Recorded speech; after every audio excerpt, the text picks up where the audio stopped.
تبریز از ایران جدا شده بود تا اینکه احمد قوام تصمیم گرفت از شوروی کلاهبرداری کنه. پس از اینکه جنگ جهانی دوم به اتمام رسید، شوروی نفوذ زیادی در آذربایجان ایران پیدا کرده بود و موفق شده بود به کمک فرقه دموکرات آذربایجان این خطه را از ایران تجزیه کنه.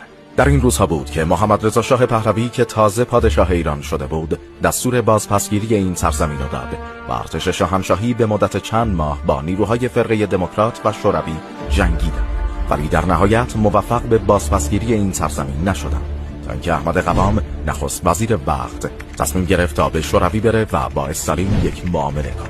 چند روز بعد احمد قوام به کاخ کرملین رسید و در اونجا به استالین تعهد داد که در ازای خروج نیروهای شوروی از تبریز تمام امتیاز نفت شما رو به شوروی بده. چند روز بعد ارتش شوروی تبریز رو تخلیه کرد و ایرانیان این سرزمین رو بازپس گرفتند و حال نوبت ایران بود که به عهد خودش وفا کنه.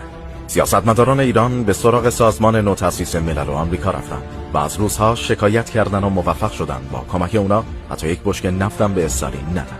و تا استالین در چند محفل سیاسی گفته بود که احمد قوام سرشون کلاه گذاشته. چیزایی که در کتابای مدرسه و دانشگاه نمیخونی رو تو پیج ما